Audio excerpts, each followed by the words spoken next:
오라, 우리가 여호와께로 돌아가자. 여호와께서 우리를 찢으셨으나 도로 낫게 하실 것이요 우리를 치셨으나 싸매어 주실 것임이라. 여호와께서 이틀 후에 우리를 살리시며 셋째 날에 우리를 일으키시리니 우리가 그의 앞에서 살리라. 아멘. 은혜가 풍성하신 하나님, 지난 한 주간도 하나님의 돌보심 가운데 살게 하시고 오늘 거룩한 주님의 날 복된 예배의 자리에 있게 하심을 진심으로 감사드립니다. 찬란한 실록의 계절이지만 저희들의 삶은 많이 힘겨운 가운데 있습니다. 오늘 예배를 통하여 새 힘을 얻고 하나님 앞에 복되게 살아갈 수 있게 하여 주시옵소서. 오늘도 우리의 예배를 기쁘게 받아 주시옵소서. 예수님 이름으로 기원하옵나이다. 아멘. 1장 찬송입니다.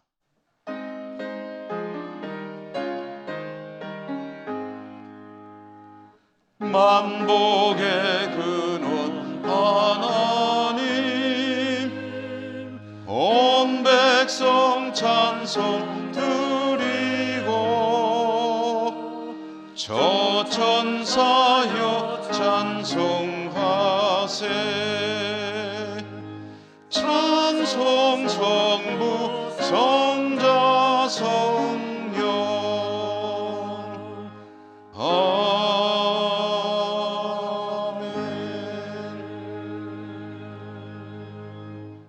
고백의 기도를 드리겠습니다. 늘 은혜 가운데 살고 있지만 은혜에 합당하지 못함을 고백합니다. 은혜를 기억하며 주시는 말씀 가운데 거하는 것이 복된 삶인 것을 알면서 그렇게 살지 못하는 어리석음 또 불신앙도 불쌍히 여겨 주시옵소서. 알면서 또는 모르면서 여러 가지 죄들과 허물을 짓고 살아가고 있습니다. 불쌍히 여겨 주시옵소서. 이 시간에 미처 깨닫지 못하는 죄와 허물들까지 침묵하며 고백합니다.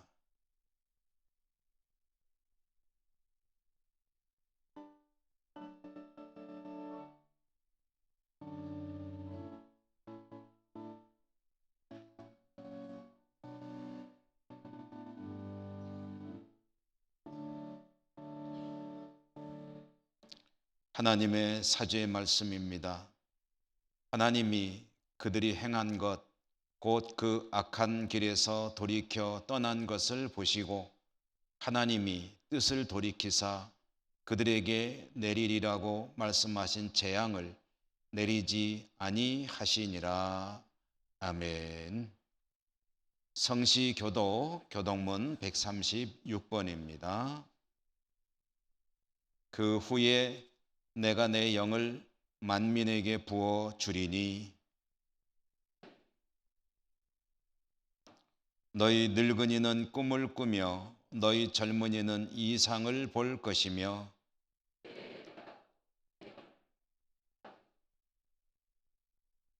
내가 이적을 하늘과 땅에 베풀리니 곧 피와 불과 연기 기둥이라. 해가 어두워지고 달이 핏빛같이 변하려니와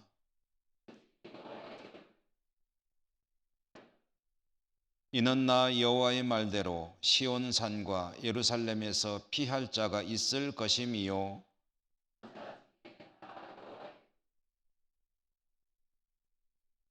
아멘. 사도신경 신앙 고백합니다. 나는 전능하신 아버지 하나님 천지의 창조주를 믿습니다. 나는 그의 유일하신 아들 우리 주 예수 그리스도를 믿습니다. 그는 성령으로 잉태되어 동정녀 마리아에게서 나시고 본디오 빌라도에게 고난을 받아 십자가에 못 박혀 죽으시고 장사된 지 사흘 만에 죽은 자 가운데서 다시 살아나셨으며 하늘에 오르시어 전능하신 아버지 하나님 우편에 앉아 계시다가 거기로부터 살아있는 자와 죽은 자를 심판하러 오십니다. 나는 성령을 믿으며 거룩한 공교회와 성도의 교제와 죄를 용서받는 것과 몸의 부활과 영생을 믿습니다. 아멘. 186장입니다.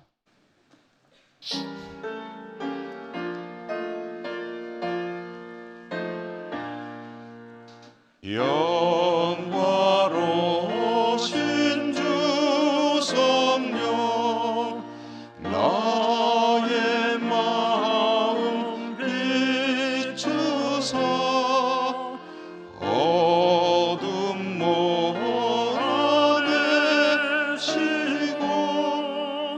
밝게 하여 주소서. 전능하신 주 성령 성결하게 하시고 나의 마음 살피사 죄를 면해 주소서.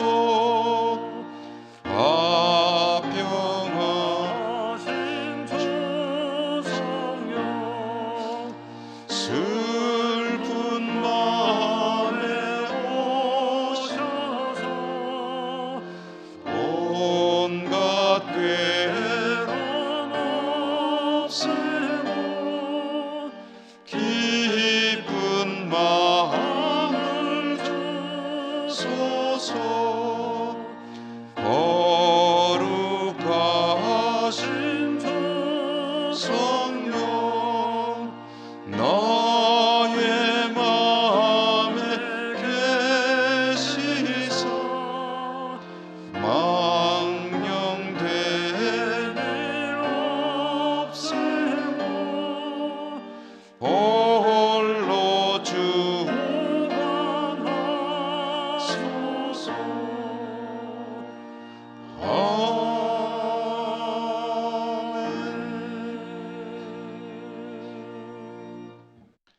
운함석 장로님 기도 인도하시겠습니다.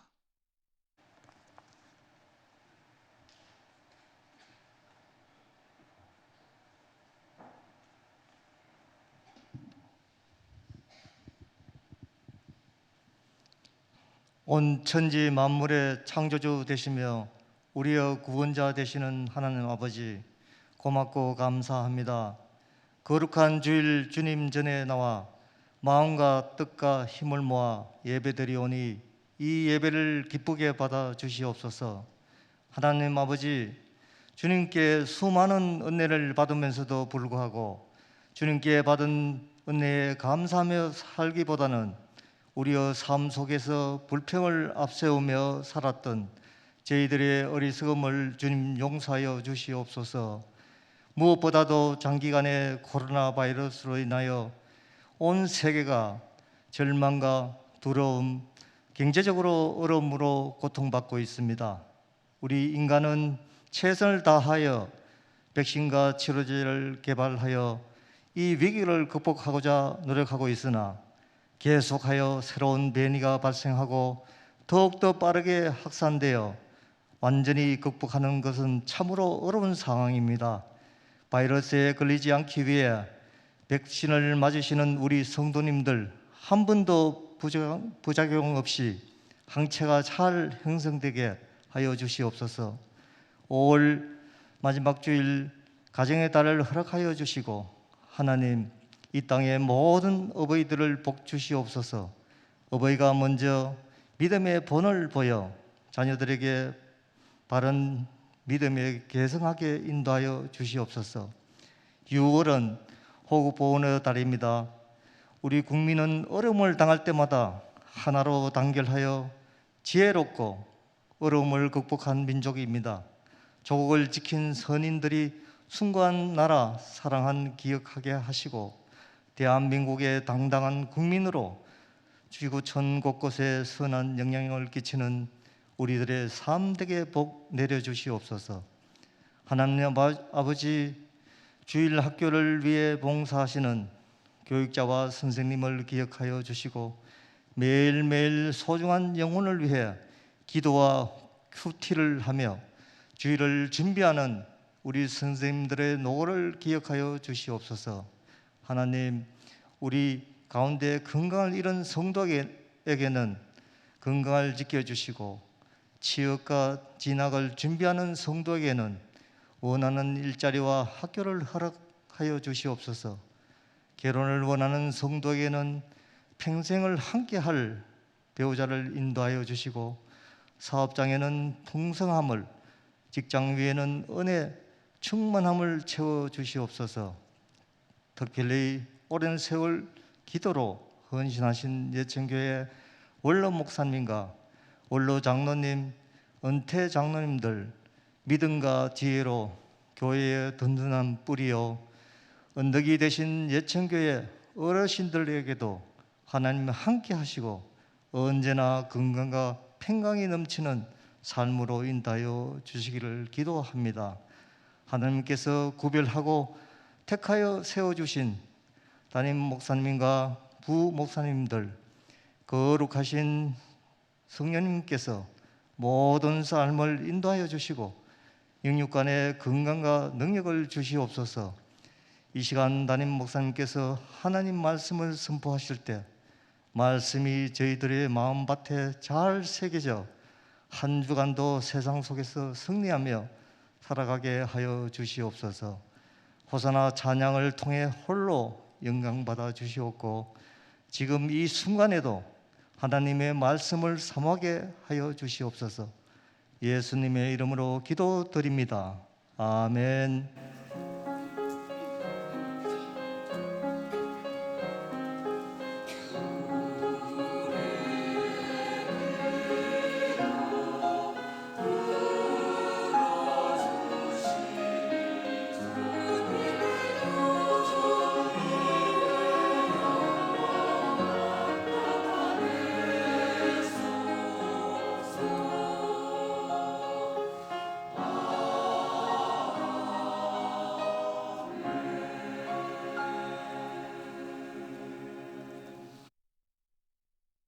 오늘 하나님께서 주시는 말씀을 봉독하겠습니다.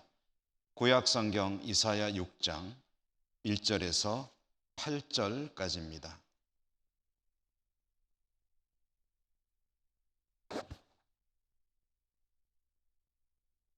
우시야 왕이 죽던 해에 내가 본즉 주께서 높이 들린 보좌에 앉으셨는데 그의 옷자락은 성전에 가득하였고 스랍들이 모시고 섰는데 각기 6 날개가 있어 그 둘로는 자기의 얼굴을 가리었고 그 둘로는 자기의 발을 가리었고 그 둘로는 날며 서로 불러 이르되 거룩하다 거룩하다 거룩하다 만군의 여호와여 그의 영광이 온 땅에 충만하도다 하더라.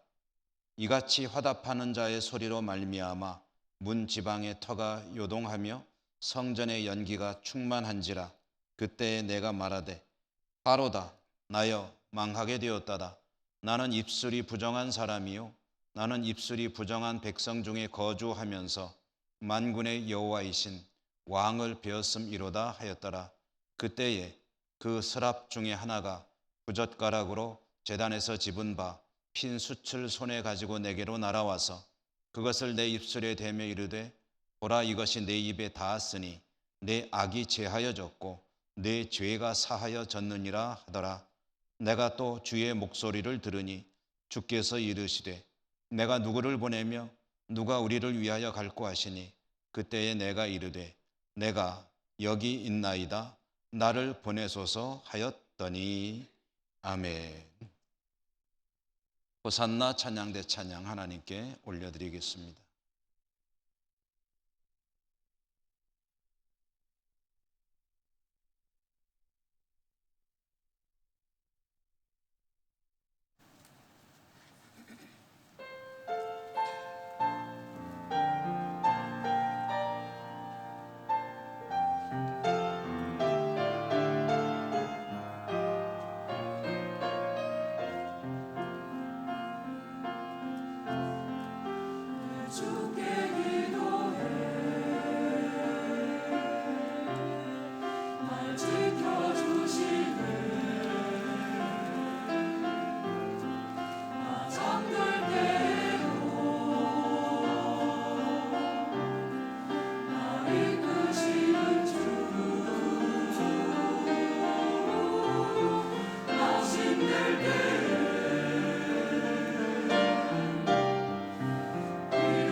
아멘.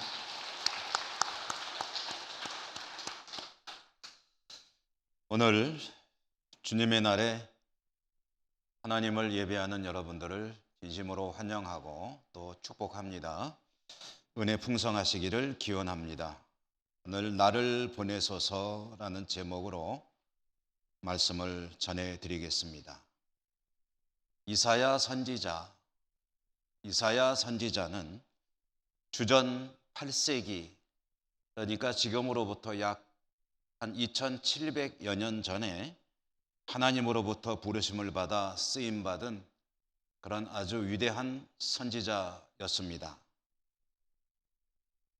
이사야 선지자가 하나님의 부르심을 받고 사역을 시작하던 해는 오늘 성경에 보면 우시야 임금이 별세하던 해다라고 되어 있습니다.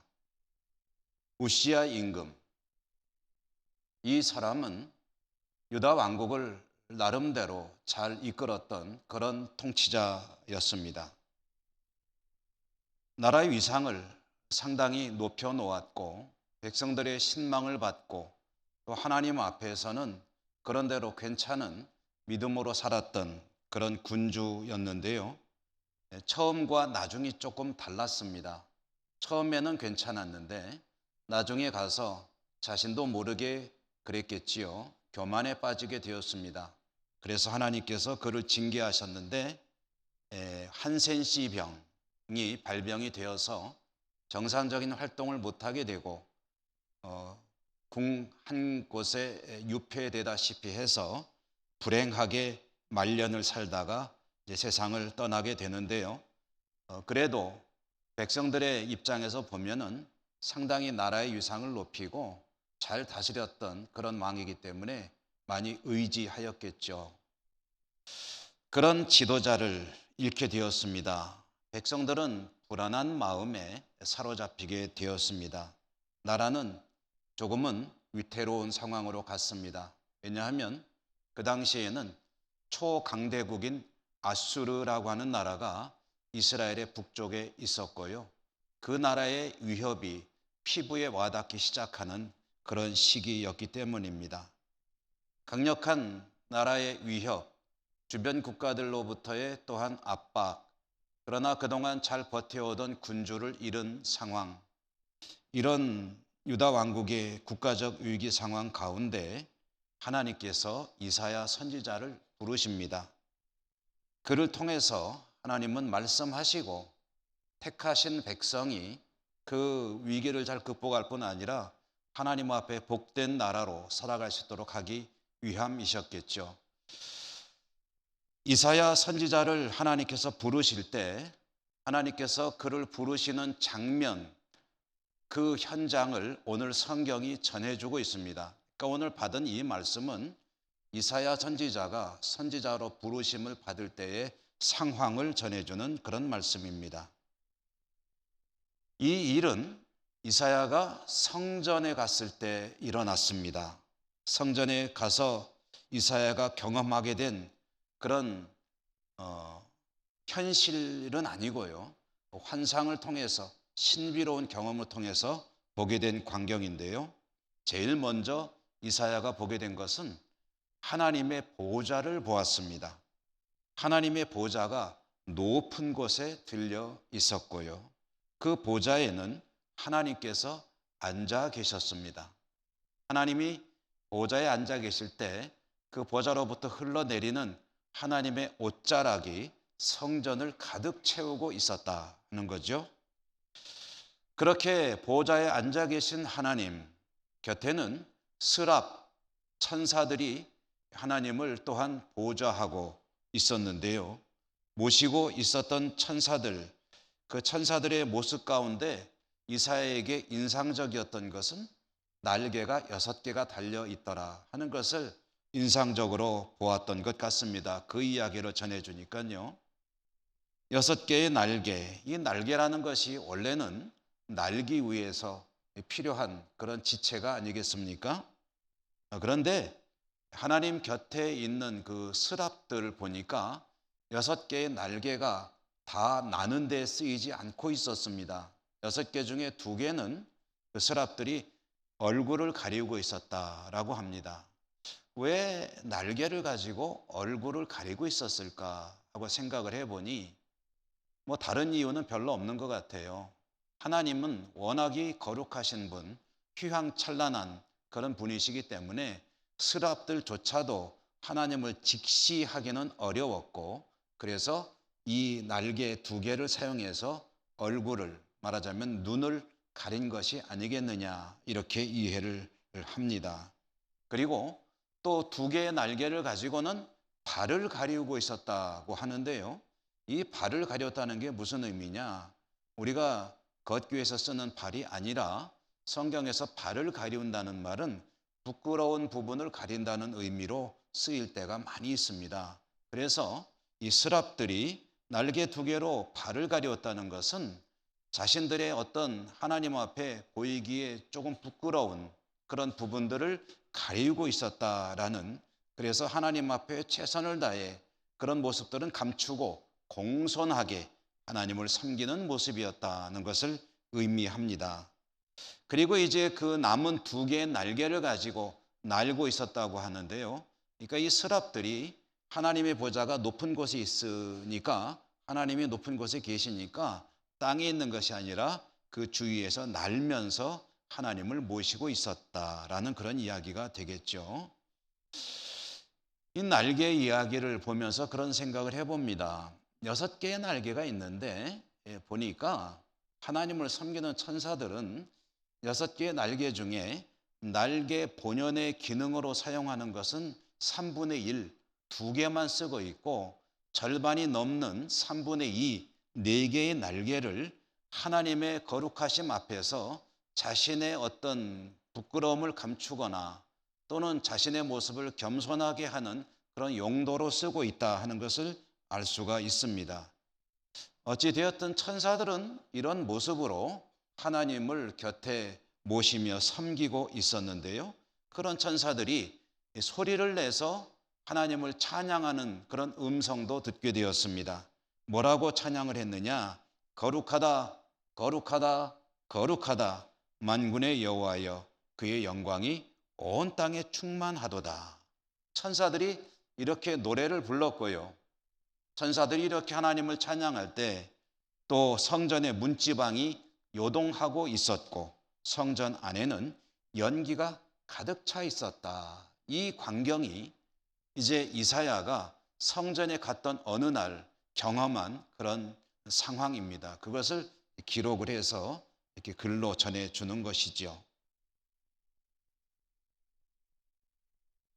제가 쭉 나열한 이 이야기들, 이 내용들은 구약 성경에서 보면은 하나님께서 임재하실 때, 이 세상에 나타나실 때 같이 동반되는 전형적인 현상들입니다.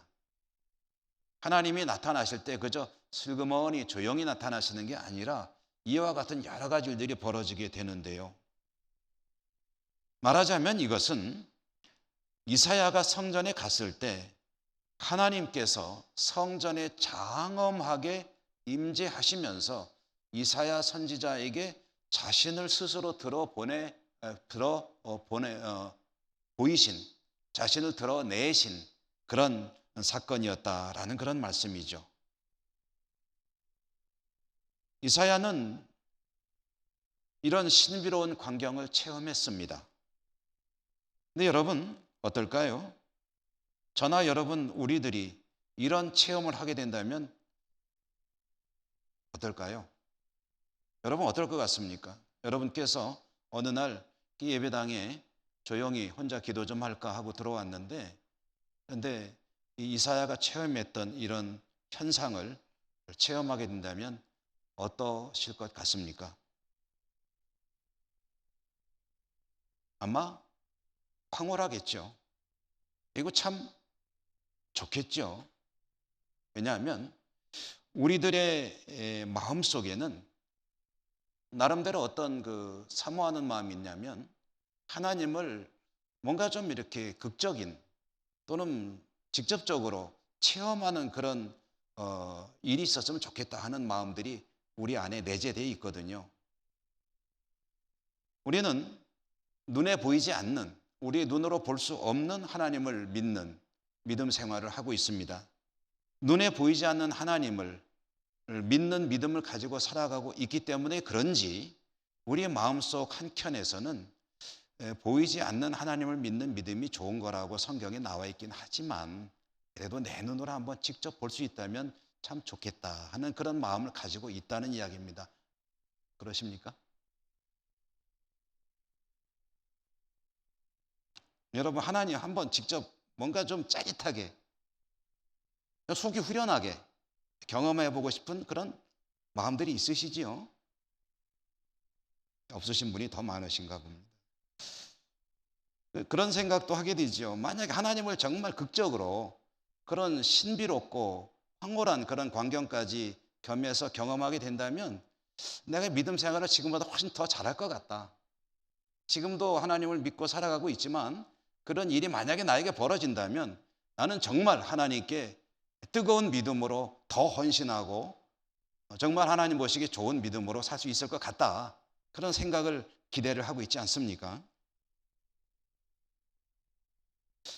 우리 모두는 이런 경험을 한번 할 수 있다면 좋을 텐데 하는 생각을 가지고 있는데, 이사야는 어땠을까요? 이사야가 우리들과 같이 그렇게 이 상황을, 이 경험을 하고 나서 희열에 젖어 있었을까요? 황홀이 있었을까요? 성경에 보면 이사야의 반응은 조금 뜻밖입니다. 우리들과는 전혀 다른 반응을 보입니다. 이사야는 이 일을 겪고 난 후에 이렇게 외쳤습니다. 아이고, 나는 망했다. 이제 나는 죽었다. 이렇게 외쳤습니다. 하나님을, 그 놀라운 광경을 경험하는 그런 은혜를 입게 되었는데, 왜 이사야는 아이고 나는 망했다, 화로다, 나는 이제 죽는구나 라고 외친 걸까요? 이사야가 나는 망했다, 나는 죽었다라고 외친 뒤에 이어서 하는 말이 그 이유를 설명해 줍니다. 그는 이렇게 말했죠. 입술이 부정한 내가 하나님을 이렇게 직접 배웠으니 이제 나는 꼼짝없이 죽었구나, 이렇게 말을 했습니다. 하나님 배운 것 자체가 문제가 아니죠. 하나님을 그렇게 배웠기 때문에 이제 나는 죽게 되었구나 라는 사실 때문에 탄식을 하고 그리고 절망하는 그런 이사야의 말입니다. 이사야는 왜 그렇게 생각을 했을까? 이것은 구약 성경, 구약 시대의 이스라엘 백성들 모두에게 공통적인 그런 생각이었고 믿음이었습니다. 그들은 하나님께 택함받은 하나님의 백성이었지만, 그러나 하나님과의 대면은 불가능했습니다. 왜 그럴까요? 하나님을 직접 뵙게 되면 죽게 되기 때문입니다. 너무나도 거룩하신, 천사들도 직접 볼 수가 없어서 날개로 얼굴을, 눈을 가리고 있는 그 하나님을 직접 뵙게 되는 것은 곧 죽음에 이르는 것입니다. 이렇게 비유해 보면 어떨까 하는 생각이 듭니다. 뜨거운 용광로와 같은 그런 엄청난 열을 발생하는 그런 열원, 얼음을 가까이 대면 어떻게 될까요? 그건 뭐 어떻게 해볼 그런 생각할 겨를도 없이 그냥 녹아버리고 말겠죠. 녹아서 증기가 돼서 사라져버리고 말겠죠. 마치 그와 같은 것이다. 하나님은 너무나도 거룩하신 분이고 인간은 죄에 물들어 오염된 상태에 있으므로 하나님께 가까이 가면 저절로 죽음에 이르게 되는 것이다 라는 것이 구약 성경 시대의 이스라엘 백성들의 믿음이었고 실제로 그랬습니다. 그래서 하나님은 하나님의 백성들이 가까이 오는 것을 어떻게든 차단하려고 아주 단단히 주의를 주시곤 했던 것을 성경 몇 곳에서 볼 수가 있습니다. 가까이 오지 마라, 그러다 너희들 죽는다. 하나님께서 직접 그렇게 말씀을 하셨다는 거죠. 이와 같이 죄로 오염된 인간들은 하나님을 대면하게 되면 죽을 수밖에 없는데, 그런데 예외가 있습니다. 예외적으로 늘 하나님을 대면하는 사람들이 있는데요, 그것은 하나님께서 특별히 허락하신 사람들입니다. 일반적인 백성들은 하나님을 대면할 수 없지만 하나님께서 예외적으로 몇몇 사람들은 하나님이 직접 만나야 될 그런 사람들은 만나면 죽으면 안 되잖아요. 하나님께서 예외를 두신 그런 사람들이 있었는데 그 중에 대표적인 사람이 모세였습니다. 모세는 하나님과 자주 대면하면서 이스라엘 백성에게 하나님 말씀을 전하고 그들을 인솔해서 가나안을 향해 갔던 그런 사람이죠. 구약 시대에는 예외적인 사람들이 하나님과 대면할 수 있었다고 한다면 오늘날은 어떤가요? 저와 여러분은 어떤가요? 여러분 만약에 하나님을 경험하는 그런 체험을 하게 된다면 아이고 나는 죽었구나 그러실 것 같습니까? 안 그러시겠죠? 저나 여러분, 우리들은 오늘날 하나님 믿고 살아가는 우리들은 하나님과 대면하는 것을 소원할 정도로 하나님과 만나는 그 만나면은 아무런 제약이 없습니다. 우리는 하나님과 대면해도 죽지 않습니다. 오히려 큰 기쁨을 느끼게 되겠죠. 하나님과 동행하여 살아가는, 하나님께 나가서 예배하고 기도하고 하나님과 함께하는 것이 너무나도 즐거운 일일 만큼 하나님은 우리와 친밀하신 분이십니다. 왜 그렇습니까? 어떻게 그럴 수 있습니까? 주 예수 그리스도께서 하나님께 가까이 갈 수 없는 그 이유를, 원인을 제거하셨기 때문입니다. 죄로 오염된 인간은 하나님께 갈 수가 없습니다. 그러나 주 예수 그리스도께서 십자가의 죽으심으로 그 죄의 문제를 해결하셨습니다. 그렇기 때문에 이제는 하나님께 가까이 가는 것이 죽음에 이르는 길이 아니라 하나님께 가까이 갈 수만 있다면 얼마나 좋을까 하는 사모하는 일로 바뀌게 되었습니다. 그것이 우리들이 주님으로부터 받은 은혜입니다. 그렇기 때문에 하나님 한번 정말 제대로 경험할 수 있다면 얼마나 좋을까. 그럴 수만 있다면 믿음 생활 잘할 것 같은데 그런 생각을 하는 것 아니겠습니까?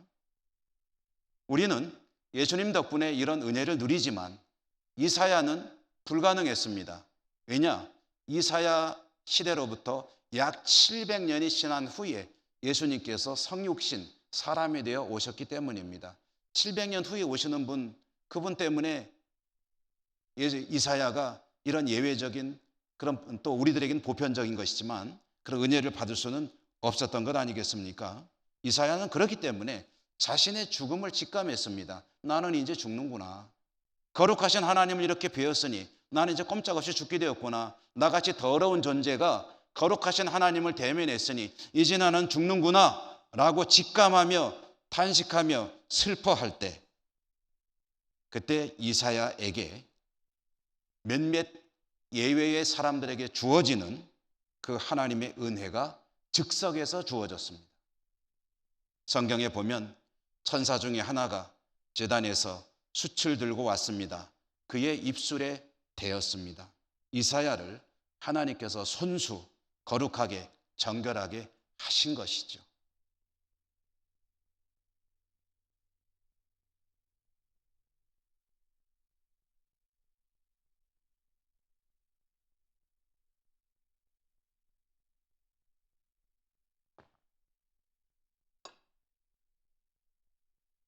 이사야는 스스로를 입술이 부정한 자라고 했습니다.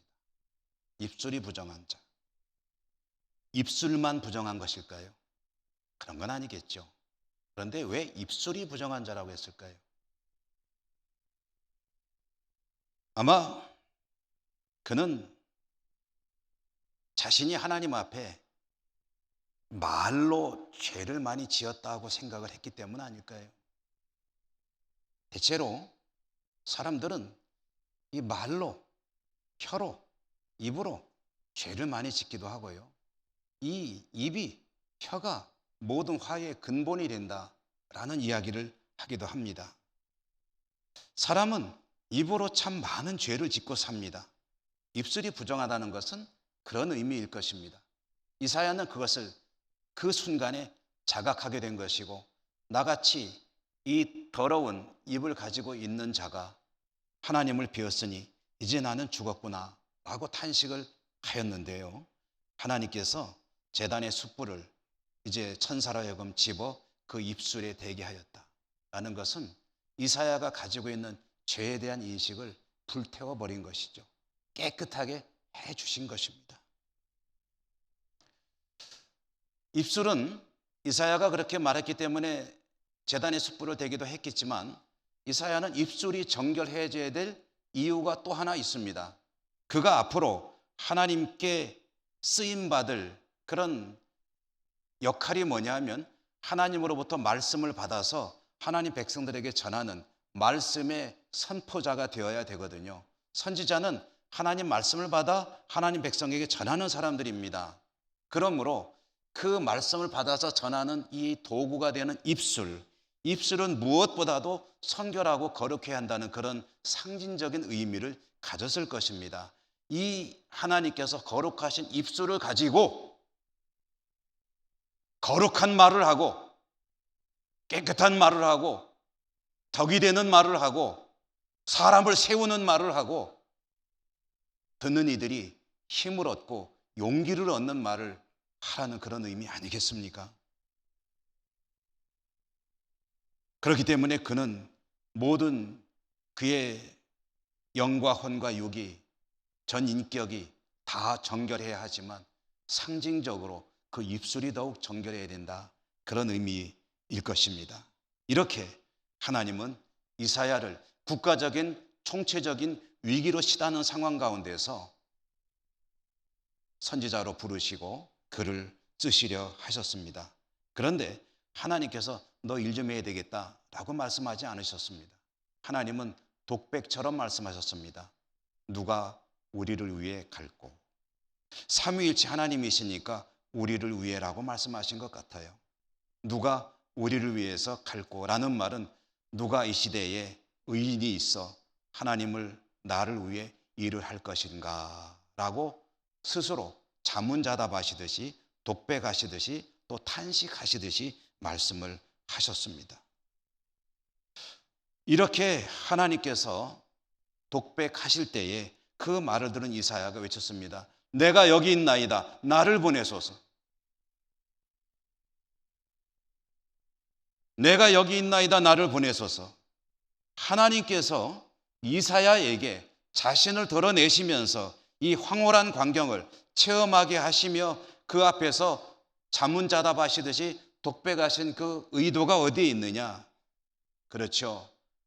직접적으로 내가 좀 해라라고 말씀은 안 하셨지만 내가 해야 된다는 의사를 표시한 것이죠. 이사야는 자연스럽게 하나님의 뜻을 알아차리고 나를 보내소서 하나님의 일에 헌신하겠다는 서원을 하게 되는 것입니다. 이것이 하나님을 경험하는 사람들에게 나타나는 그런 전형적인 또 하나의 모습이기도 합니다.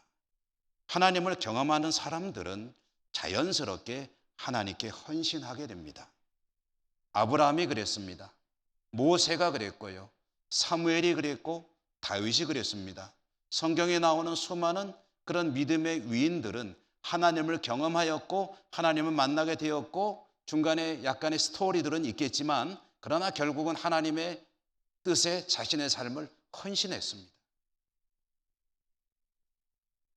그리고 신약 성경에 보면 성령 강림의 날에 성령의 충만함을 입은 제자들이 그랬습니다. 다락방에 모여 기도하던 그들에게 성령께서 임하십니다. 바람과 같이 불의 모양으로 성령 임하셨을 때 그들은 성령에 충만하여 땅 끝까지 복음을 전하는 일에 자신의 삶을 헌신하였습니다. 하나님을 만난 사람들의 모습입니다. 그러므로 이사야는 성전에서 나를 보내소서라고 말했고 제자들은 성령 충만하여 땅끝까지 이르러 복음의 증인이 되었는데 이 두 가지 일은 본질적으로는 똑같은 현상입니다. 하나님의 사람들이 하나님을 정말 제대로 체험하게 되면 그의 삶을 하나님께 드리는 것이 어쩌면 당연히 흘러가는 하나의 수순인 것이다. 성전에서 하나님을 만나는 것과 성령을 체험하는 것은 같은 하나님을 만나는 일이었다라는 이야기고요. 오늘날 저와 여러분 이제 우리들 이야기를 좀 해야 되겠죠. 우리들은 어떤 것일까요? 우리는 하나님을 만났을까요? 여러분 하나님을 만나셨습니까?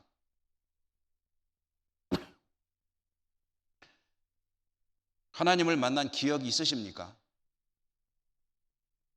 아까보다 대답이 줄어드셨네요.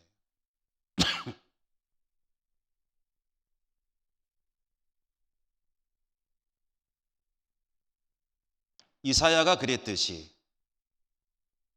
하나님을 만나는 것은 하나님을 눈으로 보아야만 만나는 것일까요?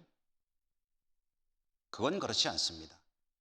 우리가 하나님을 만나느냐라는 질문을 받을 때에 인정하든 하지 않든 한 가지 객관적으로 명확한 사실이 있습니다. 그것은 우리가 하나님을 만난 사람들이라는 사실입니다.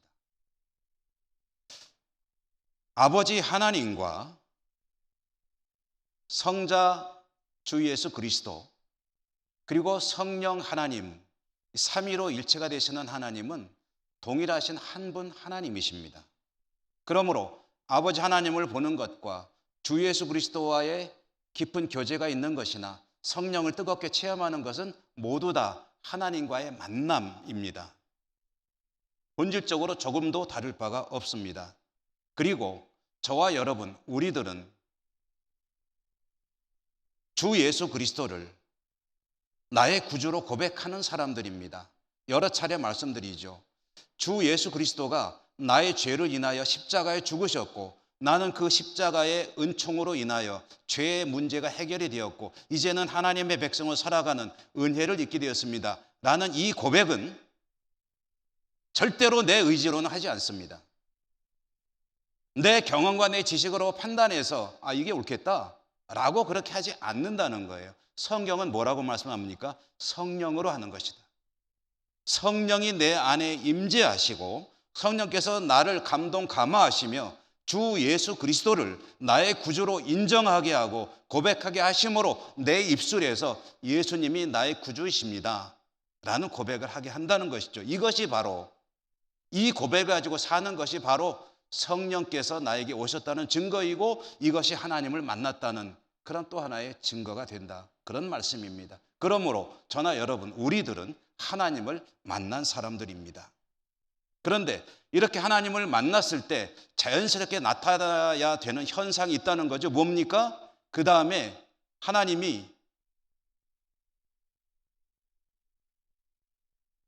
독백하시면 이사야가 그랬듯이 나를 보내소서라고 하나님의 일에 헌신하는 것이 자연스럽게 이루어지는 일이어야 한다는 말씀입니다. 하나님을 만난 사람들에게는 공통적으로 자연스럽게 나타나는 현상, 하나님의 뜻을 이루는 삶에 나의 인생을 드리는 일, 그것이 이제 나에게서 나타나는 것이 자연스럽고 정상적인 것이다 라는 그런 말씀입니다. 하나님께 기도하고 하나님의 은혜를 입고 하나님의 일에 수백 년간 헌신하여 살아온 사람이 아니고 마을이 있습니다. 사람들의 이야기가 아니라 한 마을의 이야기를 여러분에게 잠시 소개해 드립니다. 아시는 분도 많이 계실 거예요. 우리나라면은 좋겠는데 우리나라가 아니고 독일에 있는 마을 이야기입니다. 독일의 남부 오스트리아와의 국경 접경 지역에는 이름이 좀 어렵습니다. 오버람머가우라는 이름의 마을이 있습니다. 이 마을은 그리 큰 도시가 아닙니다. 인구 약 한 5천여 명이 사는 그런 시골 마을입니다. 작은 마을인데요. 지금으로부터 약 400여 년 전 17세기 초, 그러니까 1600년 초반에 그 당시 이 독일 지역에는 참 참혹한 전쟁이 벌어지고 있었습니다. 30년, 세계사에서는 30년 전쟁이라고 하고요. 그 전쟁의 원인은 가톨릭과 개신교의 갈등으로 인한 싸움이었습니다. 종교로 인해서 전쟁이 벌어졌다는 거죠. 참 많은 사람들이 목숨을 잃었습니다. 이렇게 참혹한 전쟁이 휩쓸던 그 지역에 흑사병이 덮쳤습니다. 흑사병이 창궐해서 전쟁과 질병으로 수많은 사람들이 생명을 잃어가고 있을 그때에 이 오버람머가우라고 하는 이 마을에서는 많지도 않은 인구잖아요. 근데 2명 중에 1명이 죽는 그런 참상이 벌어지고 있었다고 합니다. 오버람머가우의 주민들은 하나님께 기도했습니다. 기도하면서 이렇게 서원을 했다고 합니다. 주님께서 이 무서운 흑사병에서 우리를 건져 주신다면 저희들이 10년마다 주님의 고난과 죽음 그리고 부활을 기념하는 연극을 만들어서 하나님께 바치겠습니다. 좀 특이한 그런 서원이죠. 그런데 이런 좀 색다른 기도가 하나님께 상달이 되어 응답이 되었습니다. 1633년에 오버람머가우의 주민들이 이와 같은 기도를 하나님께 드렸는데 기도를 드린 이후에는 단 한 사람도 죽지 않는 기적이 발생했습니다. 하나님께서 그들의 기도를 들으시고 그 서원을 받으신 거죠. 이와 같은 기적이 일어나자 오버람버 가우의 주민들이 더 놀랬겠죠. 그들은 자신들이 하나님께 드린 서원을 이루기 위해서 이제 실행에 착수했습니다. 그래서 기도를 드린 그 다음해인 1634년에 첫 번째로 그들이 하나님께 약속했던 대로 예수 그리스도의 죽음과 고난과 죽음과 부활이 이르는 것을 소재로 하는 연극 공연을 상영을 했습니다. 마을 주민이 5,000명인데 약 2,000명 이상의 스텝으로 또는 연기로 참여하는 그런 엄청난 그런 규모의 연극을 행한 것입니다. 자, 그들이 뭐라고 서원했죠? 10년마다 하겠다고 서원을 했습니다. 그렇게 1634년에 초연을 했던 이 연극 공연은 그 뒤로 400년간 계속됐습니다.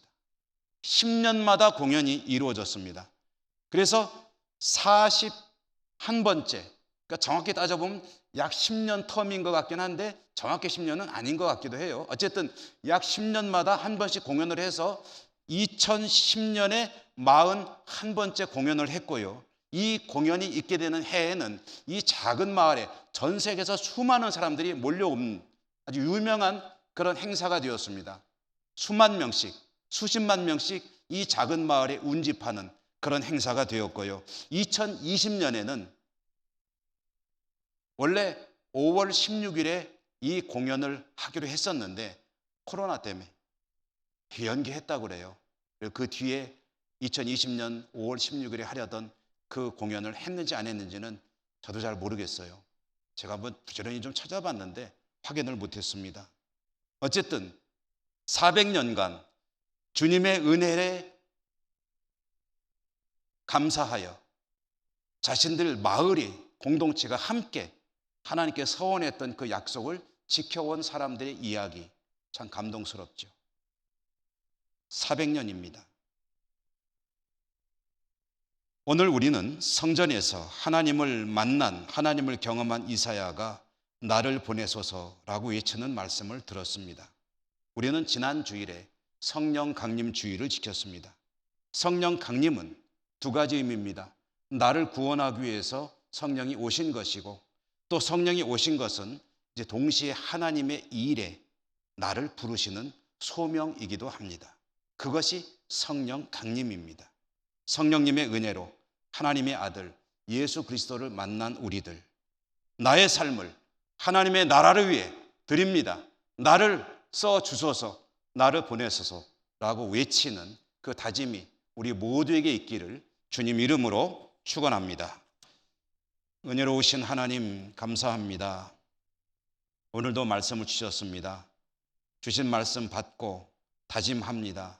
하나님의 나라, 하나님의 의를 추구하며 살겠습니다. 나를 써주소서. 우리의 기도를 들으시고 하나님 영광 가운데로 인도하여 주옵소서. 예수님 이름으로 감사하고 기도 올리옵나이다. 아멘. 191장 찬송하시며 봉헌하시겠습니다.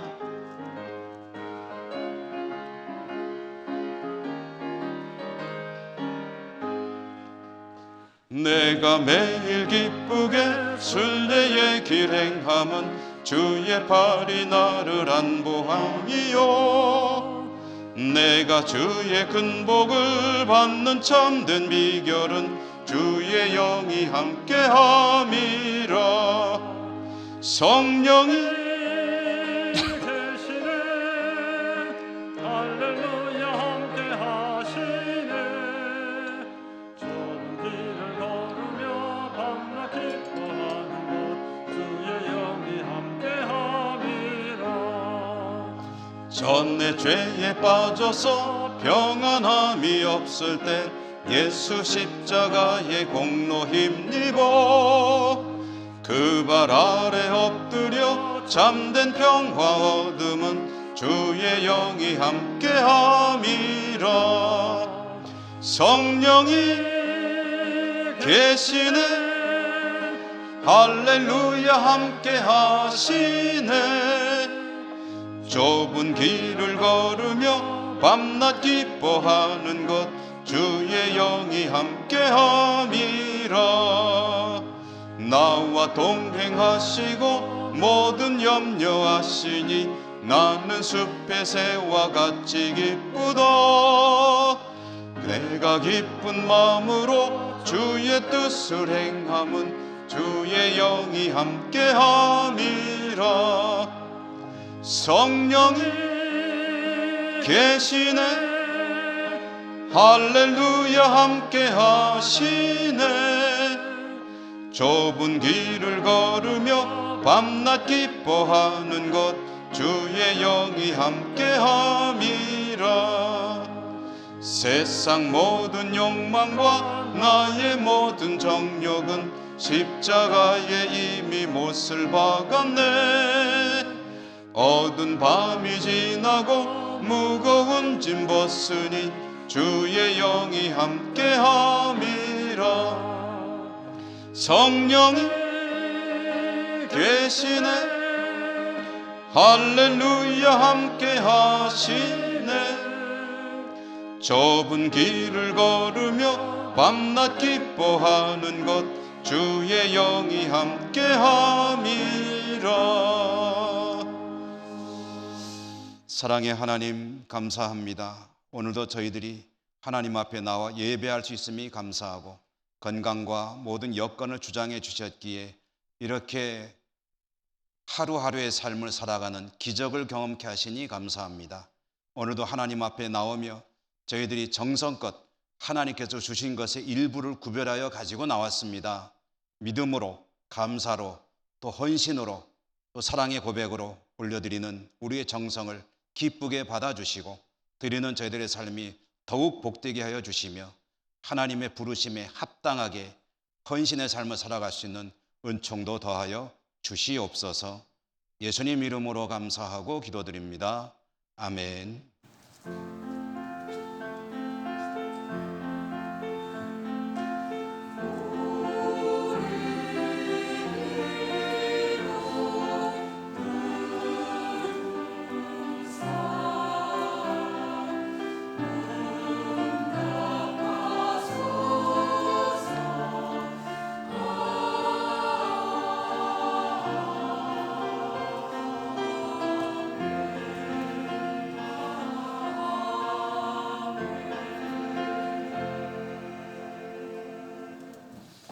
교회 소식을 전해드리겠습니다. 오늘은 교회 력상은 삼위일체 주일입니다. 정기 당회 2부 예배 후에 있겠습니다. 다음 주에는 재직회의가 있겠습니다. 교우동정 오늘 오후 예배 시에 저는 영주 꽃동산교회 임직식에 순서를 맡아 다녀오도록 하겠습니다. 결혼 광고입니다. 윤점년 집사님의 처녀 되시는 오영숙 양 결혼 예식 6월 5일 토요일 낮 12시 예천 농협 예식장 3층 청실 축하드립니다. 김예찬군, 김영석 안수 집사님, 권영옥 집사님의 장남이죠. 화랑기 제42회 전국 시도대항 양궁대회 고등부에서 이관왕을 했다는 소식. 이관왕이라는 말은 금메달을 2개 땄다는 소식입니다.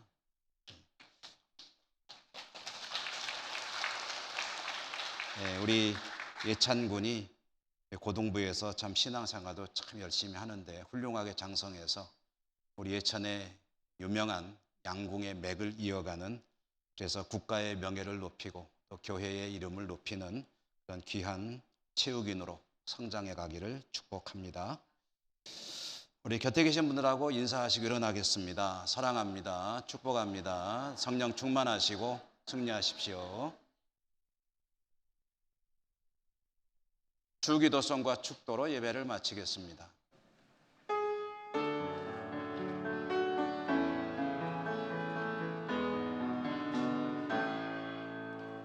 하늘에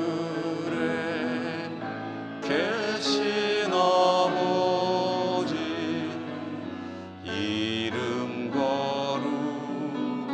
거룩하사 주님 나라 임하시고 뜻이 이루어지이다.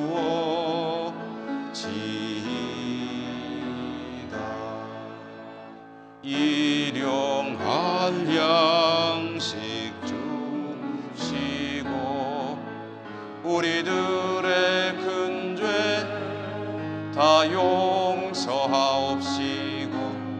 또 시험에 들게 마시고 악에서 구원하소서. 대개 주의 나라 주의 권세 주의 영광 영원히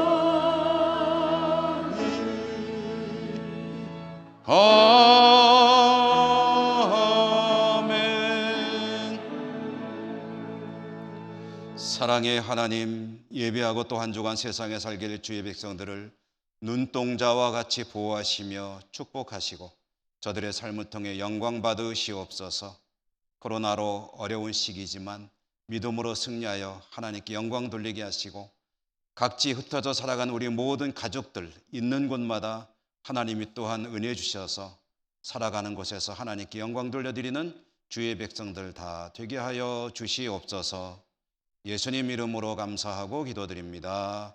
아멘. 주 예수 그리스도의 은혜와 하나님 아버지 사랑과 성령의 교통하심이 주의 백성들 머리 위에와 모든 삶의 자리들 위에 항상 함께 하시옵기를 축원하옵나이다. 아멘.